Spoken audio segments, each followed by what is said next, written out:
Brother Justice Bopanna, the members of his family, Miss Mona Bopanna, his children who are here, and everyone else in the family, brother and sister judges of the Supreme Court, Mr. R. Venkatramani, then the Attorney General for India, Mr. Tushar Mehta, Solicitor General, Mr. Adish Agarwala, Mr. Rohit Pandey, Mr. Patijoshi, Ms. Rachna Srivastav, the newly elected Vice President of the Supreme Court Bar Association, office bearers and members of the SCBA, ladies and gentlemen. Normally when Brother Justice Bopanna would circulate a judgment, I would always return his judgment saying, I respectfully agree, and as is my customary practice, put a smiley face and say with warm regards. But today, Justice Bopanna, I have to add some reasons of my own. I add reasons of my own in support of the proposition, if this were a college debating union, in support of the proposition that Brother Bopanna, you have not only been a distinguished judge of our court, you're a great human being, and truly a worthy friend. Before I begin my address, I wish to thank Mr. Adish Agarwala, Mr. Rohit Pandey, and the outgoing committee of the Supreme Court Bar Association for the cooperation which you extended to not only me, but to the whole institution, and of course, Mr. Patijoshi over the last year. The omission was not intentional, Patijoshi. All of you have interacted with me collectively, individually, and I found all those interactions to be extremely constructive. Though we discussed issues of concern to the bar, sometimes issues of the heat of the moment, the one thing which stood out was that we spoke to each other in a spirit of great candor, friendship, and as a result of which we have been able to achieve so many things together. This is not an occasion to recount all those things that we have done, but I wish all of you individually a very satisfying future. I would also like to extend my heartfelt congratulations to the newly elected members of the Supreme Court Bar Association and the Executive Committee. The President-elect, Mr. Kapil Sibal, and the Vice President, Ms. Rachna Srivastav, are both distinguished senior advocates and highly respected members of the Supreme Court Bar. I'm confident that they will uphold the tradition of the Supreme Court Bar Association of advocating for lawyers with honesty, integrity, and non-partisanship. On behalf of the bench, I'm optimistic about collaborating with the association to find innovative solutions while upholding the dignity of our institution and staying true to our primary loyalty to our Constitution. What better occasion to reiterate this commitment than today, as we honor the legacy of Justice Bopanna, a judge whose 5-year-long tenure has symbolized integrity and an unwavering dedication to the rule of law. Justice Bopanna has truly been a judge of the bar, of the people. And I thought that before I begin speaking about him briefly this evening, I must use this occasion to tell the bar that we have taken a decision which I'm sure will do credit to Justice Bopanna being truly a lawyer's and people's judge. We have decided today that the attempt during 2021, the COVID year, for the Advocates on Record examination shall not be treated as an attempt so that lawyers who would have lost the ability to appear again for the Advocates on Record examination would be eligible to do so now, COVID being, after all, a COVID year. Brother Bopanna hails from Kodagu, the erstwhile Coorg, and is the first judge from the region to be elevated to the Supreme Court. He belongs to the Kodava community, which has traditionally been a community with strong ties to their land and to the martial tradition. The Kodavas have served the country as soldiers, generals, and members of the armed forces, including the indomitable Field Marshal K.M. Kariyappa. While Justice Bopanna may not have adopted the route of joining the armed forces in the literal sense, he has always reflected the ideals of a warrior and is a steadfast soldier of justice. On this occasion, it would be appropriate for me to say a few lines in Kodava Thak, Brother Bopanna's mother tongue, and a language that UNESCO has classified as an endangered language. If the learned Attorney General tried his hand at it, I thought I shouldn't be left far behind. So I'll say a few words, and Brother Bopanna, Ma'am Mona, please forgive me for my foibles.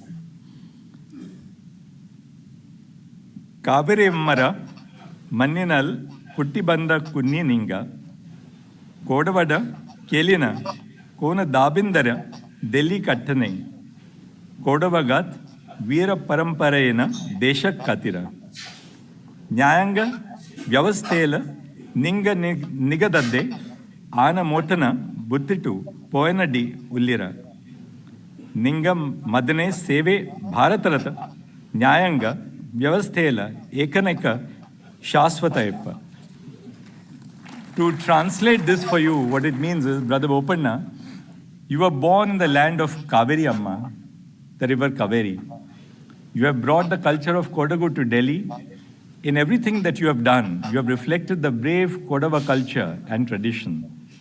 The service you have rendered has been etched in our memories and will always be remembered by the Indian judiciary. While Justice Bopanna began his schooling in Coorg, he completed his education in different parts of Karnataka. During his days at St. Philomena's in Puttur, where he completed his pre-university course and BSc degree, he was the captain of the college cricket team and a member of the college hockey team.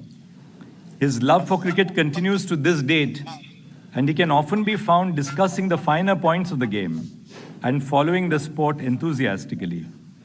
He was also elected the General Secretary of the College Students' Union. It is evident that these formative experiences from his youth have shaped his personality as a judge. In many ways, Brother Bopanna continues to symbolize the captain cool of a cricket team, even when he presides over his court. I do not know who Brother Bopanna's favorite cricketer is, and I should tread carefully while describing someone who is a cricket enthusiast himself. However, in my view, Justice Bopanna is akin to Rahul Dravid, our own Mr. Dependable of the Supreme Court. In my interactions with him, both on the bench and outside, I have been awestruck at his ability to maintain a balance between objectivity and empathy. His demeanor, soft-spoken and compassionate nature create an atmosphere where everyone, be it lawyers, litigants, or even his fellow judges, feel heard and valued. Brother Bopanna's court has also been a space where several young lawyers have been given opportunities to argue and hone their skills. For this, both the bar and the bench will be forever grateful. Justice Bopanna began his illustrious career as a lawyer in 1984 and practiced across disciplines, be it civil, constitutional, company, service or labor, or revenue matters. Significantly, his practice was not restricted to the High Court, but he also practiced before the civil and labor courts. This experience before the district courts is evident in his judicial work, which demonstrates a deep understanding of how the wheels of the court system turn. He adeptly navigates the complexities of cases that have traveled from district courts to the Supreme Court over decades and understands the litigants' realities. Over the last 5 years, he has authored over 90 judgments in areas such as service, property, land acquisition, and civil law, all of which require a deep grasp not only of legal intricacies, but also practical application. Perhaps it is this ground-level grasp of judicial realities and the pendency of our courts that underpins Justice Bopanna's reputation for punctuality and diligence. He was well known in the Karnataka High Court for being a judge who seldom took any leave. Recently, Brother Bopanna had to take a short break to recover from a medical procedure. Throughout his break, while he was physically away from the court, he continued to have his heart and mind in his chamber back in Delhi, coordinating with his staff, law clerks, and other members of his team. When he returned from his medical break, he was eager to dive back into his heavy workload and restart work at the earliest. That Justice Bopanna is punctual to the T is a legendary trait that his family and chamber consistently speak about. Many of them quip that they have to reset their clocks by a few minutes every day to match his schedule and punctuality. When I would call up Justice Bopanna during the course of his recuperation to ask him how he was doing, he would never answer that question before saying, "But Chief, that Constitution bench judgment is pending. Should I come to Delhi even in between and deliver that bench judgment with you?" So diligent is Justice Bopanna. Justice Bopanna has been a member of the bench since 2006, when he was appointed as a judge of the Karnataka High Court. He was appointed as Chief Justice of the Guwahati High Court in 2018, before being elevated to the Supreme Court in 2019. His reputation preceded him, and when he came to this court, he had already acquired a formidable reputation of being a conscientious and compassionate judge, dedicated every bit to the law. Throughout his career as a judge, spanning about 18 years, he has never been averse to new ideas or new technologies. In 2017, well ahead of the curve on virtual proceedings, Justice Bopanna, presiding as a single judge in the Karnataka High Court, allowed a petitioner residing abroad to participate in family court proceedings via platforms like Skype. And the case is a reported judgment called Rahul Chandra versus Janvi, 2017 SEC Online Karnataka, 1700. As our courts underwent a digital transformation, embracing hybrid hearings and digital files, Justice Bopanna remained proactive in his efforts to learn and adapt. The digital revolution of our courts does not depend merely on those who are already adept at using technology, but more impartially and importantly, judges like Justice Bopanna, who are always willing to learn with an open mind. While Brother Bopanna and I shared a bench from 2021 to 2022, we collaborated on judgments that dealt with several interesting points of law and issues of public importance. We were part of the bench that upheld the constitutionality of the reservation of OBC candidates for postgraduate and undergraduate medical and dental courses in Neil Aurelio Nunes versus Union of India.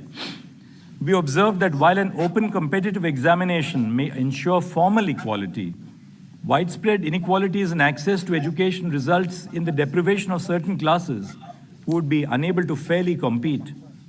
Our bench also had the opportunity to provide doctrinal clarity on under-inclusive and over-inclusive classifications under Article 14 of the Constitution in state of Tamil Nadu versus National South Indian River Interlinking Agriculturist Association.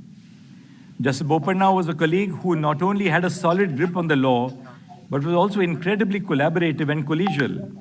He has also been an integral part of several constitution benches of the court, which have adjudicated issues ranging from the scope of parliamentary privileges in Sita Soren to the extent of free speech and expression in Kaushal Kishore versus Union of India, and the interpretation of the Prevention of Corruption Act 1988. It is often said that retirement from the bench can be a wonderful experience if you have two essential traits: much to live on and much to live for. Brother Bopanna, I am certain that you have both of these essentials in abundance: much to live on and much to live for. Your career, marked by integrity and an authentic sense of justice, has earned you respect and admiration from the bar and bench alike. This reputation and goodwill not only give you much to live on, but also serve as an enduring legacy of your contributions to our institutions. You are blessed with a loving partner, children, and a supportive family who have stood by you through all the highs and lows. I'm certain that their unwavering love and support will continue to be a source of strength and joy for you. Your passions, such as your love for nature, your love for good food, and cricket will enrich the time to come, providing you with the opportunities to pursue the activities you enjoy the most.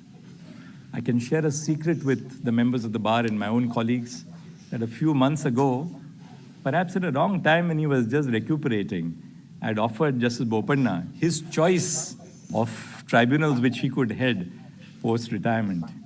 And then Justice Bopanna gave me that usual chuckle of his for which he's so famously known in the court and said, "Thank you, but give me liberty to be free of such afflictions." Brother Bopanna, as you enter this new chapter, Brother Bopanna, I wish you the best of health and happiness. Thank you, Justice Bopanna. It has been an honor to serve this institution with you.